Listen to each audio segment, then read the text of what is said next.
Hola, ¿cómo estás? Es un gusto saludarte. Gracias por aceptarnos, por abrirnos las puertas de tu hogar para que nos des la oportunidad de que haya alguna enseñanza que el día de hoy tú aprendas. Te doy la bienvenida y hoy el tema que tenemos, que es acerca de la ansiedad, una perspectiva bíblica, es un tema que es importante, ya lo hemos venido tocando, pero desde diferentes perspectivas. Hoy tenemos al pastor Ismael Mejía Silva. Ismael, bienvenido. Hola, ¿qué tal, Ale? Muchas gracias por invitarme a tu programa.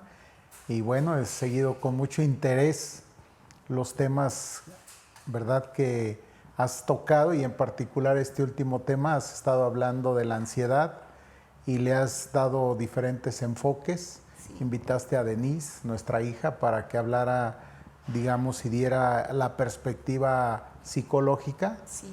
E invitaste al doctor Ángel para que nos diera pues la perspectiva clínica, ¿no? Sí. Entonces hoy queremos hablar sobre la perspectiva bíblico-teológica de este tema tan importante que hoy se padece, digamos, en el mundo, y que tiene que ver con la ansiedad. Así es. La verdad es un honor tenerte aquí, gracias. Es una bendición Gracias. que nos compartas. Y bueno, también una bendición que usted nos esté escuchando desde allá, desde su casa. Ok, pues como bien ya él mencionó, cómo hemos venido abordando este tema tan importante, tan necesario, que a lo mejor nosotros estamos padeciendo, o bien alguien que nosotros conocemos lo está padeciendo. Y también es aportar para que la gente pueda entender qué es lo que está pasando en ella. Entonces, bueno, yo quisiera que tú nos hablaras, ¿no? Desde la fe, ¿cómo es vista la ansiedad? Yo creo que partamos de ahí porque hay un estigma en vivir la ansiedad desde la fe. A ver, ¿qué nos pudieras decir, Ismael? Ok, bueno, primero validar todo lo que ya se dijo. No, o sea, yo creo que una vez más regresamos a la idea de que como seres somos seres integrales, Sí. ¿no? Es decir, estamos formados, por así decirlo, de tres partes: el espíritu, el alma y el cuerpo. Entonces, Denise comenzó tocando el tema del alma. La palabra para alma es psique, de donde mejor dicho, deriva la palabra psicología. Por así decirlo, ¿verdad? Sería la lectura, o mejor dicho, el estudio del alma, ¿no? Luego, somos también cuerpo. Somos alma, somos cuerpo. Y hay otra palabra que también yo creo que al público le va a resultar conocida, que es psiquiatría. Ajá. ¿No? Otra vez la palabra psique, Sí. en este caso psiquiatría, y sería algo así, el psiquiatra sería algo así como el médico del alma. Entonces, mientras el psicólogo estudia el alma, ¿no? Y por alma en otro momento también hemos dicho que hacemos referencia al pensamiento, a las emociones y a la voluntad, ¿no? Entonces, el psiquiatra estudia desde la perspectiva física, ¿no? Digamos, justamente el comportamiento, la conducta del ser humano y todas las operaciones que se llevan a cabo, pues, en la psique, ¿no? Entonces es muy interesante todo lo que ya se vio. El doctor trató, digamos, la parte clínica. Él no necesariamente es un psiquiatra, pero tiene bastante conocimiento sobre estos temas. Es alguien a quien yo reconozco en el, digamos, en el conocimiento de este tema que tiene que ver con, pues, todas las funciones mentales desde la dimensión física. Y creo que es importante integrar la tercera parte, que es la dimensión espiritual. Así es. Y la fe justamente cae dentro de esta dimensión espiritual. Ok, pues muchas gracias, y pues como usted ve, creo que muy necesario tener el conocimiento, y bueno, vamos a desarrollarlo. Ahora, la ansiedad y la angustia, pues un enfoque teológico, ¿qué nos puedes decir de esto? Denise, bueno, nada más quiero decir algo. Denise nos habló que exceso de angustia, exceso de futuro nos angustia. lleva a vivir con angustia. Perdón, de repente se me hizo ahí, se me revolvió la información. Tú nos vas a hablar de la ansiedad y la angustia desde el punto de vista teológico. A ver. Sí, bueno, justamente lo que yo decía, o sea, el psicólogo estudia al hombre desde ahí, ¿no? Desde la parte psicológica, sus pensamientos, sus emociones, sus conductas, ¿no? Y Denise enfatizó esta parte diciendo que ella usa esta frase que es muy buena, que dice que el exceso de pasado es culpa y el exceso de futuro es angustia, Sí. ¿no? Porque generalmente las personas experimentan la angustia sobre aquello que está en el futuro, que todavía no ocurre, sobre lo cual guardamos generalmente pensamientos que podrían ser catastróficos, ¿sí? Y entonces las personas pues entran en ese estado, digamos, alterado. Sí. Bueno, yo quisiera comenzar definiendo algunas cosas que lo va a ver el auditorio, no contradice lo que ya se dijo, sino mi intención es sumar algunos elementos aquí, Okay. ¿no? La ansiedad, tanto desde la psicología como desde la psiquiatría, se entiende como un sistema de alerta que está instalado, por así decirlo, en las personas. Okay. De ahí que no se clasifique como bueno o malo, sino como neutro. Es decir, ese sistema de alerta, ¿verdad?, nos advierte respecto de lo que podría ser una amenaza o un peligro para nosotros, ¿sí? Es un sistema que se enciende cuando nosotros percibimos en el ambiente, generalmente en el ambiente externo, algo que podría dañarnos. Por lo tanto, es algo, como decía, una amenaza o un peligro. Se enciende este sistema de alerta y pone en marcha muchísimas cosas más. En este sentido, la ansiedad puede tener un valor positivo porque nos advierte y en consecuencia nos prepara y nos protege. Es decir, si nosotros vamos por la calle y de repente vemos a un perro, ¿verdad?, y nos ladra, entonces en automático ese sistema se enciende y nosotros vamos a tener una respuesta, ¿no? Vamos a pensar, ponernos a salvo de esta situación para que este animal no nos provoque ningún tipo de daño, ¿sí? Se generan otro tipo de situaciones, se ponen en movimiento otro tipo de situaciones. Uno de ellos puede ser, por ejemplo, el miedo, ¿no? Es decir, internamente ocurren una serie de cosas. Como decía, se pone en marcha todo un sistema de defensa. Entonces, en ese sentido, la ansiedad podría no ser ni buena ni mala. Insisto, nos protege. Sin embargo, nos hacen saber, ¿verdad?, los teóricos, que esos estados ansiosos inclusive podrían tener que ver no necesariamente con lo externo, sino también con lo interno. Es decir, desde, por ejemplo, nuestros propios pensamientos, lo que estamos nosotros pensando acerca de algo podría llevarnos a entrar en ese estado ansioso, angustioso, ¿sí? Y nos advierten que no necesariamente esos pensamientos son correctos, sino podrían ser pensamientos que ellos llaman alterados o disfuncionales. Un término muy técnico que ellos utilizan son pensamientos intrusivos, o sea, que de repente llegan y que no necesariamente corresponden con la realidad, sino son procesos internos, ¿sí? Es una interpretación que nosotros estamos haciendo de la realidad o de alguna situación y entonces reaccionamos a esos pensamientos que estamos teniendo, pues como si las cosas fueran reales, ¿no? Pero solamente está ocurriendo en nuestra mente, en nuestra imaginación. y entonces el sistema de alerta se echa a andar y entonces nosotros tenemos respuesta donde manifestamos, ¿verdad? Justamente lo que internamente está ocurriendo. Nos advierten también que se pueden alcanzar niveles muy altos, muy elevados, donde se derivan algún tipo de patologías, por ejemplo, los estados paranoicos y otras cosas más, donde todo esto que está ocurriendo internamente se ve reflejado en nuestras respuestas, se ve reflejado en nuestras conductas.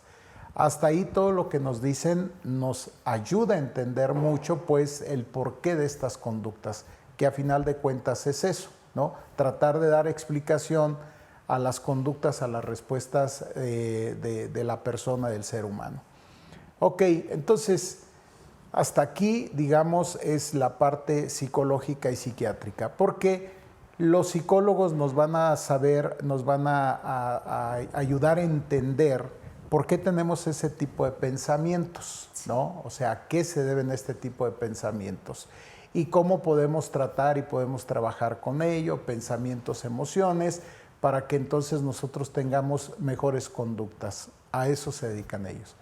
Los psiquiatras es muy interesante porque saben que todo esto tiene que ver con funciones, o sea, con un órgano que tenemos aquí en la cabeza, al que nosotros llamamos cerebro, que es el encargado de hacer todos estos procesos, desarrollar todas estas funciones, y esto es muy interesante porque ellos no lo ven digamos, de una manera así tan simple, sino ellos lo ven de otra manera. Ellos se meten a tratar de entender el órgano, cómo es que recibe estos estímulos y cómo es que tiene estas respuestas. Y entonces, muy interesante porque ellos nos empiezan a hablar de una serie de funciones que están ahí, que desarrolla el cerebro, y también nos hacen saber de una serie, pues, de mecanismos y hasta de sustancias que se requieren en nuestro cerebro para desarrollar estos procesos, ¿sí? Y nos dicen que podría haber, digamos, un mal funcionamiento, ¿no?, de este cerebro por alguna razón. Son variadas las situaciones que podrían haber llevado a una persona a que no desarrolle de manera normal, por así decirlo, estas funciones, sino estas funciones estén alteradas, ¿no? Es muy interesante lo que ellos también nos plantean. Ellos nos hablan de que ese sistema de alerta está instalado a lo largo de todo nuestro cuerpo por un sistema que llaman sistema nervioso central, que recibe una serie de estímulos muy, muy maravilloso, fascinante, y yo pienso mucho en cómo es que fuimos creados por Dios, ¿no? O sea, somos seres muy complejos. Entonces recibimos a través de una serie, por decirlo así, de sensores, ¿no? La vista, el oído, el olfato, el gusto, el tacto. Recibimos toda esa información, entra, la procesamos, la interpretamos y respondemos a ello, ¿no?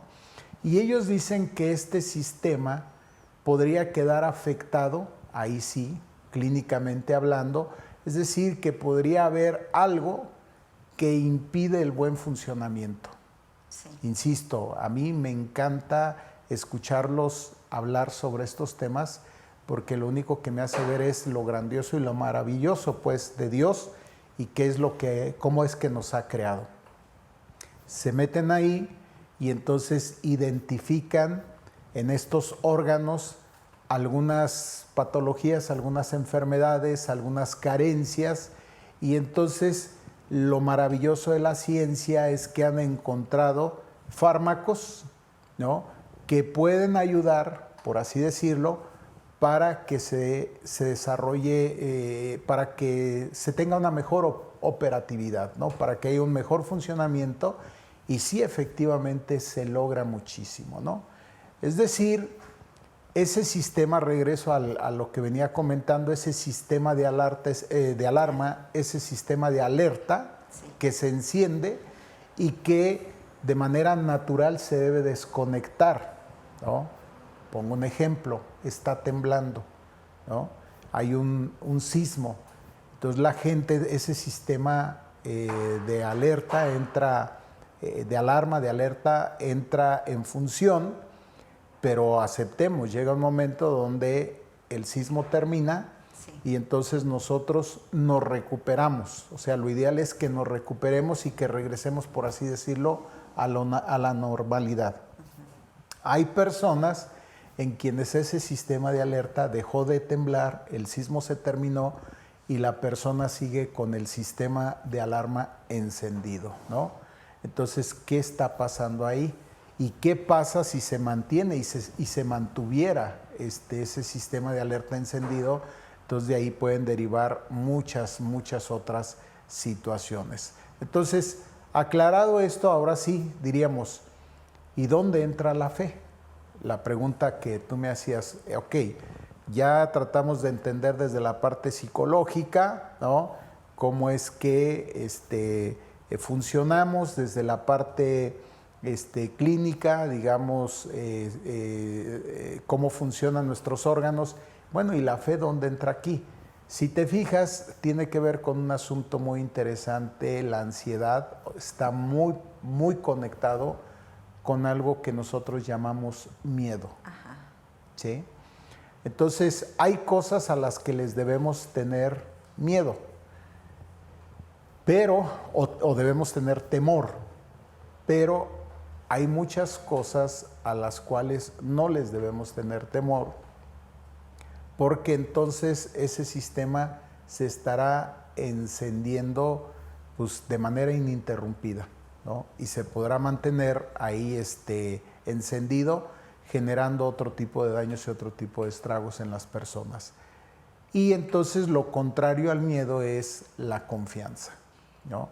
Y creo que ahí es donde encaja el tema que comentas, el asunto de la fe, porque si algo se repite en la Biblia justamente es esto, no teman, o sea, confíen, ¿no? Entonces cuando el hombre, cuando la mujer deposita su confianza en Dios, ¿verdad?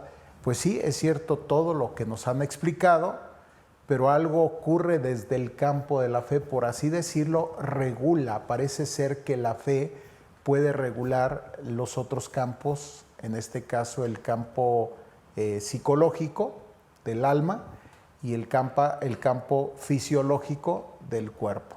Entonces, como están interconectados estos tres sistemas, ¿no? El espiritual, el corporal y el almático, entonces se influyen mutuamente, uno influye en el otro. Entonces se sabe, se ha visto que si se fortalece la fe, si se fortalece la confianza, entonces se puede, por así decirlo, apoyar, mediar, regular los otros campos. Ok, yo tendría una pregunta, Ismael. Esa frase... Perdón. Esa frase que Denise dice, o sea, angustia, exceso de futuro. Y ahorita acabas de mencionar, tiene que ver con miedo. En el campo de la fe, sí, acabas también de mencionar que una de las cosas es que, pues, al leer su palabra nos lleva a tener confianza.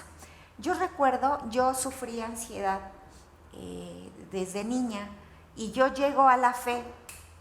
Y alguna vez se me ocurre mencionar, pues, que tenía miedo y lo que estaba viviendo era una crisis de ansiedad. Y la respuesta que yo recibí fue, ¿acaso no confías en Dios? ¿Qué pasa? O sea, ¿cómo ayudarle a estas personas? Y por otro lado, ¿cómo ayudarles, por si hay alguien que nos esté escuchando, si hay una apertura en la iglesia o en algunos grupos? Creo que el tema de la angustia se puede hablar de manera abierta, se puede trabajar, nosotros podemos decir, pero en algunos no.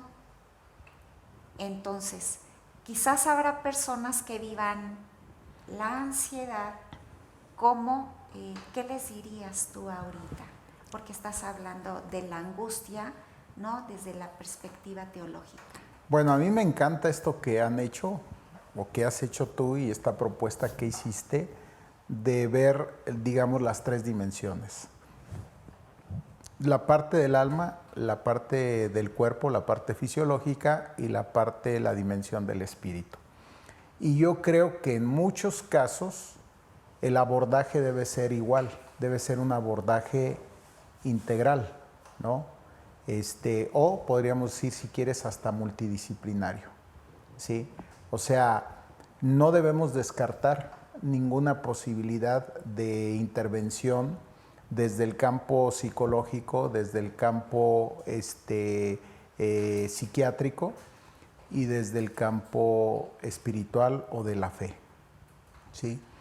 Es común que cuando se polarizan demasiado estos campos, o sea, estando integrados y debiendo estar integrados y funcionando de manera integrada, el ser humano trate como de desmembrar, ¿no? Entonces, el psiquiatra considere, y así fue, hoy día, gracias a Dios, cada vez se han ido integrando más estos campos, sí.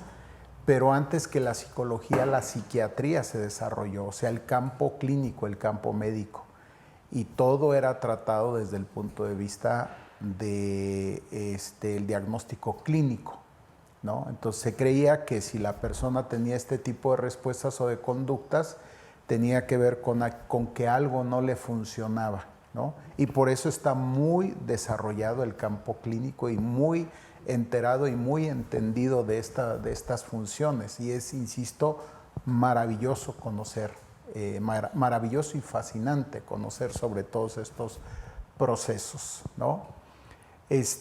Más tarde se desarrolló el campo psicológico, ¿no?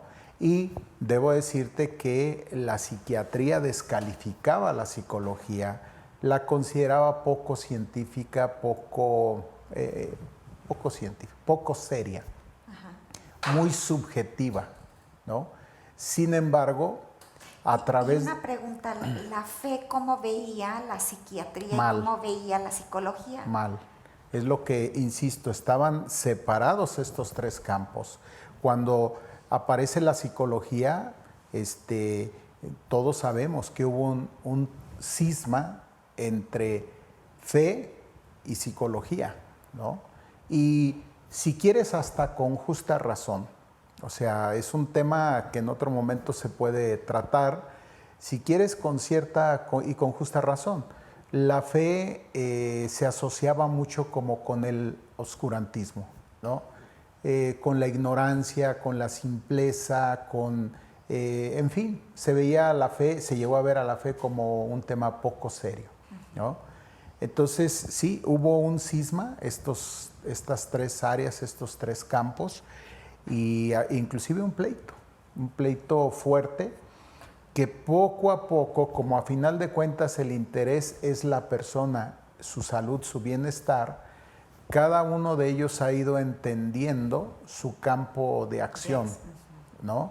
Entonces, regresando a tu pregunta, si una persona está siendo afectada por la ansiedad, yo inclusive como pastor, yo no descarto ninguno de los campos, ¿no? Es decir, hay personas que necesitan recibir apoyo terapéutico y eso es bueno. Hay personas que necesitan inclusive recibir apoyo clínico y qué bueno. Bueno, yo he mandado personas, pacientes, con el doctor Ángel y a algunos les he sugerido que consulten a Denise, ¿no? Yo no descarto ninguna de esos campos y de esas áreas, pero de la misma manera yo esperaría que del otro lado consideren el aspecto de la fe como un elemento esencial, fundamental. Y te voy a decir por qué. Ajá. Porque hoy día ya se sabe, inclusive yo ya lo he visto en pacientes, que existen ciertos tipos de fármacos que pueden inhibir algunas cosas, ¿no? Uno de ellos, por ejemplo, es el miedo. Si tú me dirías una persona ansiosa, por supuesto que experimenta mucho miedo, ¿no? Digamos un miedo desproporcional. Sí. Sí, es una de las características de la ansiedad. Bueno, a través de un fármaco nosotros podemos inhibir esa sensación o esa emoción de miedo. Sí. Ok, pero la pregunta es, si le quitamos totalmente el miedo, esa persona, ¿en qué se puede convertir? ¿Sí? Wow. Entonces, ese es un tema muy interesante. Sí. Por eso es que inclusive los fármacos necesitan estar regulados y necesitan estar siendo vigiladas las personas, porque entonces de cierta conducta se pueden ir a otra conducta que habrá que tener cuidado con ella, ¿no? Si tú me preguntas, ¿los sociópatas experimentan ansiedad? Y eso te lo dice un psicólogo, la respuesta es no. Es decir, cuando lastiman a una persona se sienten mal, se sienten incómodos, y la respuesta es no, ¿no? Entonces pueden lastimar a alguien más o pueden lastimarse ellos mismos, ¿sí? Porque, por así decirlo, tienen afectado ese campo, digamos, de la conciencia por el fármaco que están utilizando y que les hace sentir o les pone, digamos, en un estado como de euforia, lo que fuera y demás, ¿no? Sí.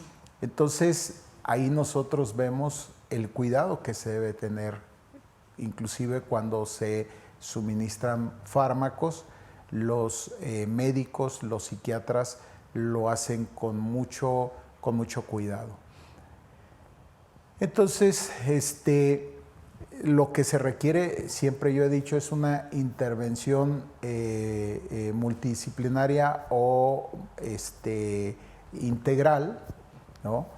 Si fuera el caso.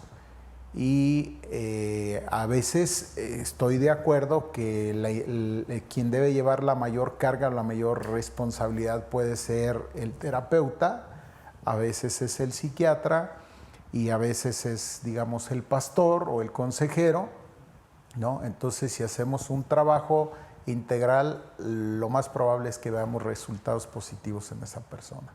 Ok, no, muy buena respuesta. Ahora, ¿es malo angustiarse o mostrarse ansioso? Obviamente desde la fe. Sí, depende, Okay. ¿no? Depende de qué, a cuáles eso serían voy. los factores. Yo regreso a esta experiencia en aquel tiempo en donde expresé mi angustia, mi miedo, y la respuesta que recibí del otro lado, ¿no crees en Dios? Yo dije, sí, pero ¿qué hago con esto que estoy sintiendo? Okay. Entonces, adelante. Bueno, otra vez son los teóricos los que nos ayudan a entender más esto y nos lo explican mejor. Otra vez es lo que te digo, tengamos cuidado porque cuando polarizamos, pues se pueden cometer este tipo de cosas, ¿no?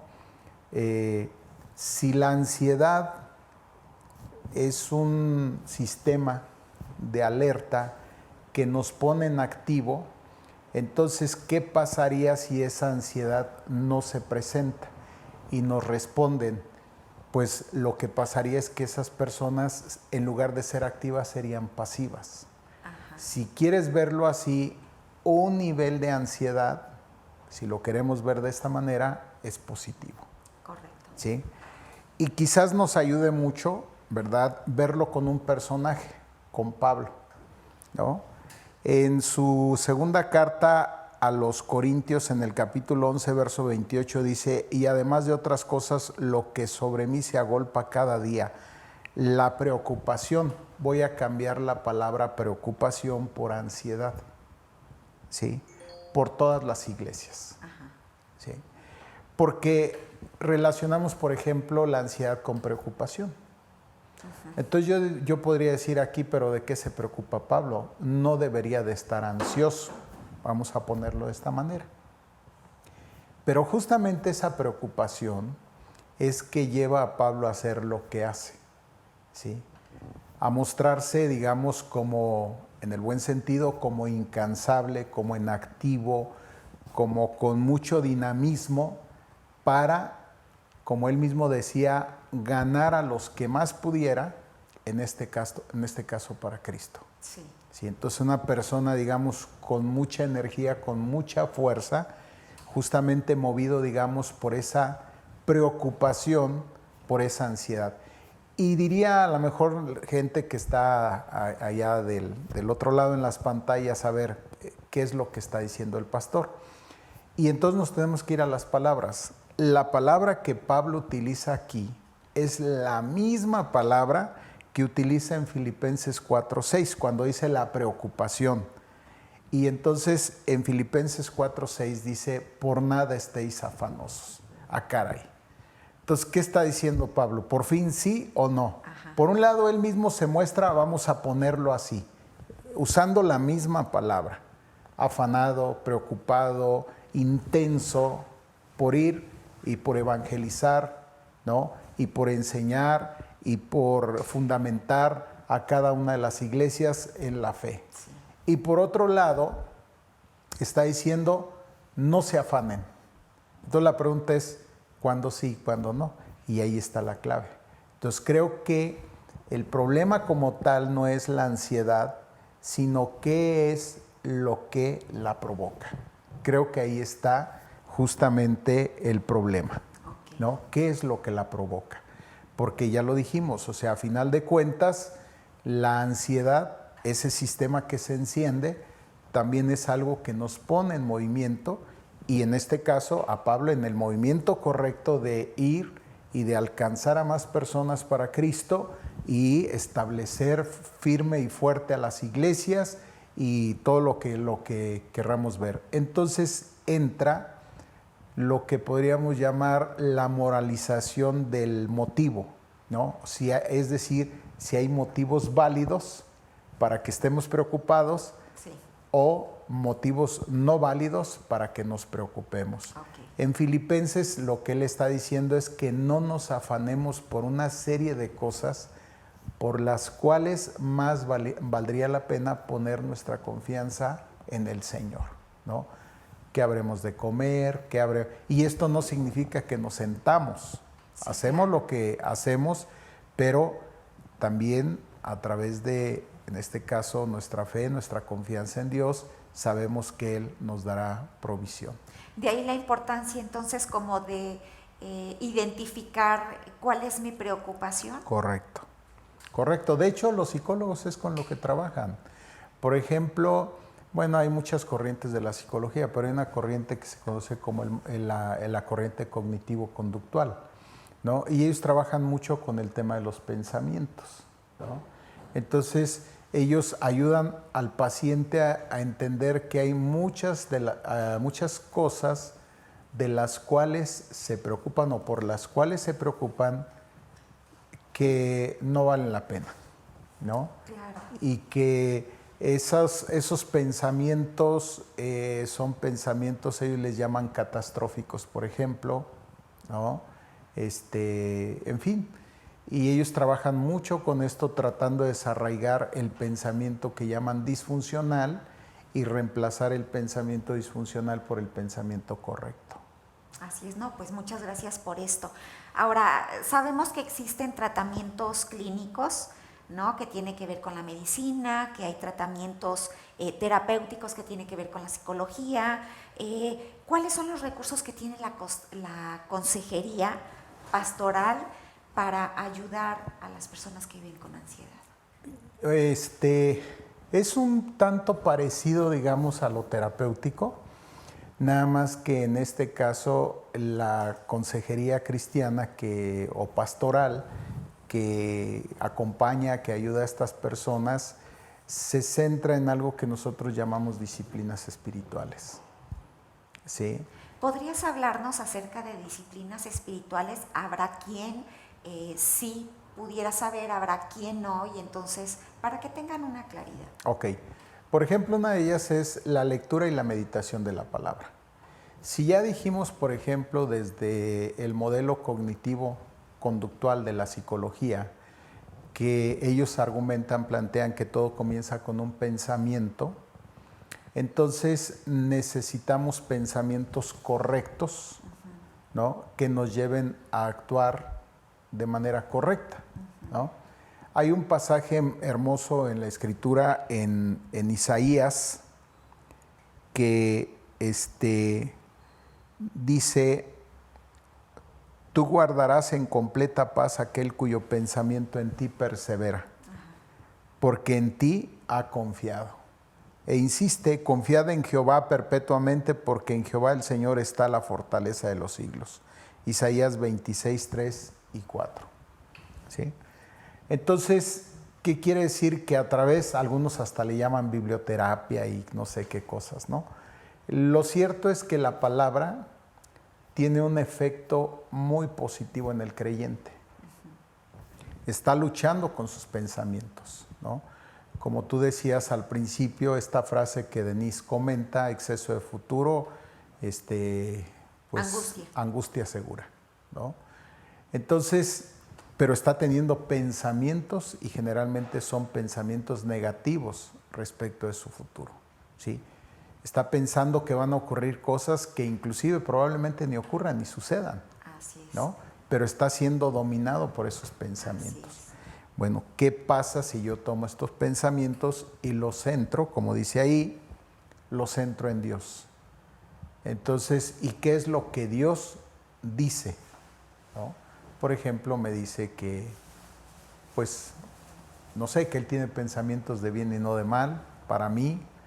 Él me dice que Él es mi pastor, que Él me guarda, que Él me conduce a aguas tranquilas, a verdes pastos, que Él me ayuda a cruzar el valle de sombra de la misma muerte. Y entonces, ¿qué pasa cuando el creyente empieza a reflexionar en esa palabra, empieza a dar lugar en su mente, en su corazón a ella? Pues entonces es obvio que funciona como un contraveneno, por así decirlo, ¿no? Contra los pensamientos. Cambio de pensamiento. Así es.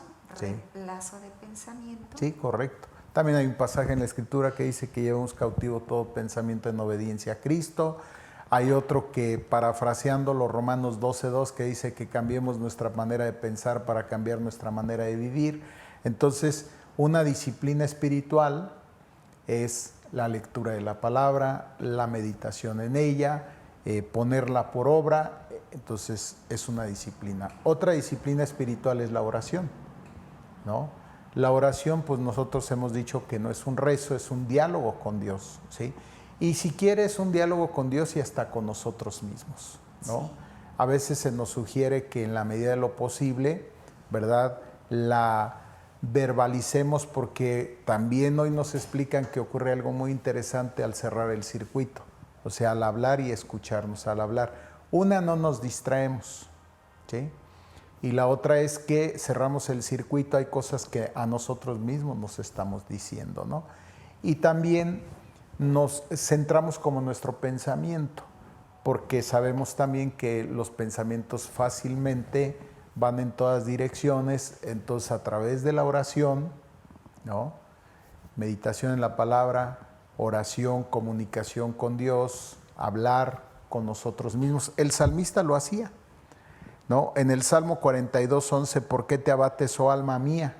¿Y por qué te turbas dentro de mí? Espera en Dios, porque aún he de alabarle, salvación mía y Dios mío. Entonces, el salmista de alguna forma está hablando con él, pero también está hablando con Dios. ¿Sí? O sea, dice, ¿por qué te abates, oh alma mía? Está hablando con él mismo y está direccionando su pensamiento, ¿no?, todo su sentir hacia Dios. Entonces, este es un ejercicio también muy interesante. Ya llevamos ahí 2 disciplinas. La tercera disciplina podría ser el ayuno, ¿no?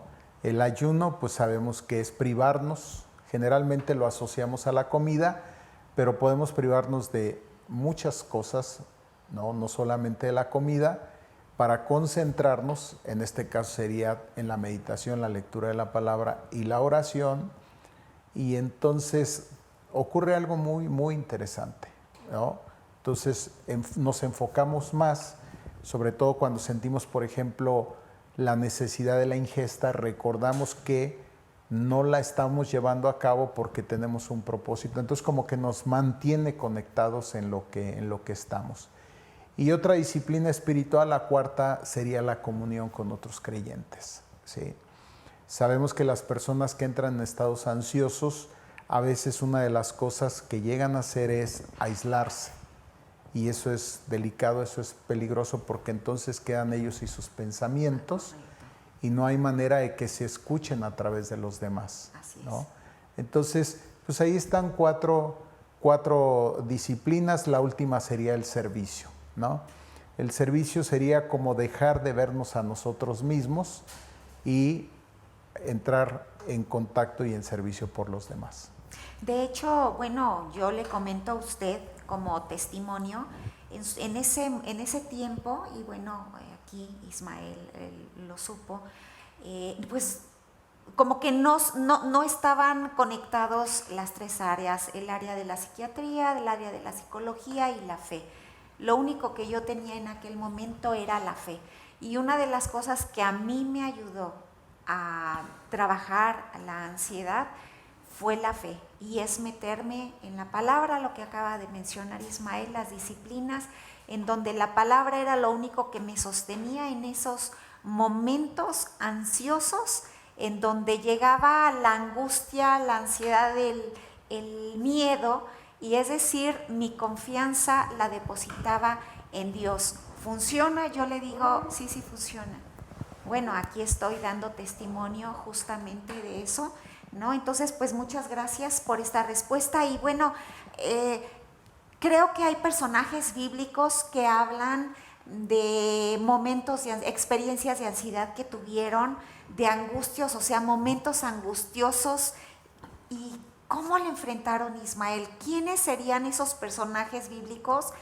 ¿Qué vivieron y cómo la enfrentaron? Bueno, yo creo que apenas abrimos la Biblia empezamos a encontrarlos. O sea, están presentes a lo largo de toda la historia. Cada uno, digamos, diferente intensidad. Sí. Cada uno esa ansiedad la experimentaron por diferentes causas. Sí. Algunas de ellas yo diría naturales y válidas, otras inclusive provocadas por ellos mismos. Por ejemplo, la desobediencia a Dios. Sí, hay algo que los psicólogos, ¿no?, a los antropólogos llaman conciencia, y las personas que estamos metidos en este tema hablamos de conciencia psicológica, sí, y de conciencia espiritual, ¿no? La conciencia psicológica es la que nos advierte que nosotros pudimos haber infringido alguna norma, alguna regla, ¿sí? Entonces, obviamente, ante ese hecho, otra vez regresamos, se enciende este sistema de alarma que nos hace saber que hemos infringido una norma, una regla, y también, ¿verdad?, nos hace saber que nos hemos hecho acreedores a un tipo de sanción, y si lo quieres ver, hasta de castigo, sí, ¿no? Y todos tememos a la sanción o al castigo, ¿no? Es condición también muy humana, sobre todo después de la caída, ¿no? Entonces, ahí está ese sistema que se enciende, ¿no? Y por eso decía que algunos de ellos, de una manera natural, a lo mejor una situación de amenaza, pero otras como consecuencia de algún daño que probablemente ellos generaron. Concretamente, Caín. Después de matar a Abel, Dios lo confronta y él dice, pues todo el mundo me va a querer matar. ¿Sí? Y cuando dice él, todo el mundo me va a querer matar, nosotros sabemos que no es sino su propia conciencia la que le crea ese estado de una alerta permanente de, bueno, pues yo generé un daño, entonces es obvio que ese daño que yo generé va a tener una consecuencia y yo no quisiera padecer esa consecuencia, ¿no? Sí, claro. Entonces, ahí hay un estado, él vive como un estado de angustia, ¿no? Si quieres, hasta como un delirio de persecución, se siente perseguido. ¿Ansiedad? Ansiedad, pero en este caso hasta diríamos pues por una razón justa, una razón válida, en este caso, la acción que ha cometido. Así es. ¿No? Otras veces se dan situaciones de persecución de enemigos, algunos ganados justamente y otros inclusive no buscados. El caso de David, por ejemplo, cuando Saúl literalmente lo quiere matar porque le representa una amenaza. Así es. ¿No? Y entonces, por supuesto, David se angustia, y mucho más cuando él no ha hecho nada malo, ¿no? Entonces, él cree que esto es injusto, y lo que él hace es remitir toda su angustia al Señor y recibe de parte de Dios justamente ese descanso y esa paz, ¿no? Y esa seguridad, y algo que es muy interesante, firmeza en las promesas de Dios. O sea, cuando Dios, cuando a través de la palabra, a través de la oración, e inclusive Dios nos da lo que nosotros llamamos revelación y nos da la certeza de que todo va a estar bien, pues el mundo se podrá estar cayendo a pedazos, pero Dios me ha dicho que todo va a estar bien, ¿no? Entonces, en David podemos ver esto, ¿no? Podemos ver que él puede, bueno, él decía: en paz me acostaré y así mismo dormiré, porque solo tú, Jehová, me haces dormir confiado. Entonces, imagínate que todo se está cayendo ahí a pedazos afuera, y él puede encontrar descanso en la palabra de Dios, en lo que Dios ha declarado para su vida. Y así podemos ir, ¿no?, por cada uno de los personajes de la Biblia. Todos ellos experimentaron ansiedad. Jesús mismo, Jesús no se libra de esto. Él mismo dice: mi alma está angustiada hasta la muerte. O sea, es decir, estoy hablando de Jesús en Getsemaní, está a punto de enfrentar la muerte. Entonces, con esto quiero decir que es una condición muy natural, muy humana, ¿sí? ¿Verdad? A lo mejor un día, sobre todo cuando ya estemos en la presencia de Dios, no la experimentaremos más, ¿sí? Pero aquí lo importante es que Dios nos da los recursos para que nosotros podamos salir adelante. Sí, yo lo que quiero compartir, quiero añadir, bueno, ya se habló. Este libro que es la Biblia, es un libro que nos habla de la historia de personajes, seres humanos como tú y como yo, que vivieron situaciones muy complicadas. Pero también nos habla acerca, nos revela quién es Dios, nos dice quién es Él. Y una de las cosas que nos dice es que nosotros pongamos nuestra confianza en Él. De ahí la importancia de leer las Escrituras, de identificarnos. Quizás nos identificamos con algún personaje y tomamos lo que ahorita Ismael nos mencionaba, estos pasajes selectivos que ahorita mencionó. Es decir, es lo único que nos puede, de lo cual nos podemos agarrar y nos puede generar descanso en nuestra alma, nos puede dar paz para poder dormir tranquilos, porque Él tiene el control, el cuidado de nuestra vida. Eso es lo que cambia nuestro pensamiento, ese pensamiento angustioso de me va a pasar, voy a vivir, y si salgo, y si aquello. Dios aquí nos dice que Él tiene cuidado de nosotros, y es cambio de pensamiento. Así es, sí, es poco a poco, con la ayuda de Dios. Tú lo has comentado, yo también padecí eso. Hubo un momento donde inclusive tuve que consultar a un consejero, recibir apoyo, ¿no? En este caso, un consejero cristiano. Yo digo que siempre es más recomendable, ¿no? No desdigo todo el trabajo y toda la función que los psicólogos, ¿no? No creyentes o no cristianos hacen, pero siempre he creído que los recursos desde ahí son limitados.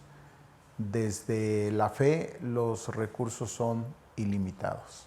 Así es, ¿no? Entonces ahí tome nota. Ajá. Ahora, considerando que el ser humano es integral, Ismael, es espíritu, alma, es cuerpo, ¿cómo debería ser tratado este tema que tanto problema hoy genera? Porque la verdad es que creo que se ha incrementado la ansiedad a raíz de la pandemia. Entonces, ¿cómo debería de ser tratado? Yo creo que con espacios como este, ¿no?, con mucha apertura, con mucha transparencia, con mucha honestidad, sin estigma, y sin agravar más ya el sufrimiento de la persona que lo vive, ¿no? Porque las personas que viven con ansiedad, con angustia, la verdad es que sufren mucho. Quienes lo hemos vivido, sí, sabemos, ¿sí? Se sufre. También ya nos explicaron que se puede llegar a somatizar, ¿no? Y eso es terrible cuando se empiezan a presentar ya enfermedades físicas, ¿sí? Fuertes. Se pueden llegar a experimentar todo tipo de males. Vamos con el médico y el médico una y otra vez nos dice, usted no tiene nada. Fue mi caso, Sí. ¿no? Pero, pues, ¿y cómo haces? Porque tú sigues creyendo que estás mal y sigues teniendo pensamientos de muerte y no de vida, Sí. ¿no? Entonces sigues teniendo malestares y demás, en fin. Entonces yo creo que se requieren este tipo de espacios. Yo creo que en concreto la iglesia, digamos que es la columna y baluarte de la fe y de la palabra, debe de tomar con seriedad esto y brindar recursos a las personas, ¿no? Crear espacios en donde las personas puedan ser auténticas, transparentes. Deben ser espacios obviamente muy, ¿cómo diríamos? Muy serios, ¿no? En nuestra iglesia tenemos 2 espacios que llamamos Restaura para mujeres y para hombres, donde tienen libertad para hablar sobre estos asuntos y entonces pues a través de la gracia, del compañerismo, poco a poco se puede salir adelante, ¿no? Algunos de ellos sí, probablemente están siendo medicados, Sí. pero también confiamos en que pronto inclusive eso ya no se Lo hace. dejarán atrás Sí, como yo muchos. estuve medicado, ¿no? Yo creí que el medicamento nunca lo iba a poder dejar y no, llegó el momento donde gracias a Dios lo superé y hoy día no utilizo medicamento para la ansiedad, entonces es posible. Así es. Bueno, pues creo que estamos siendo como muy claros. El único que nos puede ayudar también a salir adelante es Dios. Dios tiene un propósito particular para ti, para mí, y lo que te puedo asegurar es que no quiere que vivamos ni angustiados, ni con temor, sino confiados y tomados de la mano de Él. Él se revela aquí y Él aquí nos dice. Por eso decimos, agárrate de la palabra, es una disciplina espiritual que necesitamos. Ismael, palabras finales, o sea, ¿qué quisieras como ya para cerrar este tema? Yo creo que ha sido muy bueno, muy necesario. Sí, bueno, gracias otra vez a esta visión, a esta idea de ver la ansiedad desde tres ángulos. Sí. Creo que las 3 personas integramos el tema de la fe. Ciertamente cada uno reconoce su campo limitado, ¿por qué no? A lo mejor vasto, pero limitado a la vez, en el cual se mueve, ¿no? La parte clínica, la parte terapéutica, psicológica y en este caso la parte pastoral espiritual, ¿no? Entonces, decirles a las personas que están viéndonos que no guarde silencio ante esto, ante esta situación. Busque ayuda seria, profesional. No tiene que estar en esa condición, en esa situación. Nosotros aquí en esta iglesia en Shalom estamos listos para recibirle. Si necesita algún tipo de apoyo, de ayuda, de consejo, pues estamos a sus órdenes. Que Dios le bendiga y siga adelante. Pues muchas gracias. Ahí está para ustedes este tema, este abordaje, la ansiedad desde la perspectiva bíblica, ¿no? Funciona y muy bien, se lo puedo garantizar. Si usted no se ha acercado a Dios, yo le digo, yo lo invito, acérquese. Él es el único que nos puede ayudar y sacar adelante. Sí, que Dios le bendiga. Pues gracias, Ismael, por este tiempo. Gracias por este tema tan importante y desde este abordaje. Que Dios te bendiga, que Dios te siga usando. Gracias y bendiciones. Y a usted también, que Dios le bendiga allá donde está, en su hogar. Yo espero que este tema le haya aportado, que le haya ayudado. Vendrán otros temas diferentes, que el único objetivo que nosotros tenemos y queremos es bendecir su vida, que abone, que ayude en su crecimiento mientras estemos aquí en la tierra. No se desconecte, estamos en Hablando Claro. Próximo miércoles, 8 de la noche. Que Dios te bendiga. Hasta la próxima. Bendición.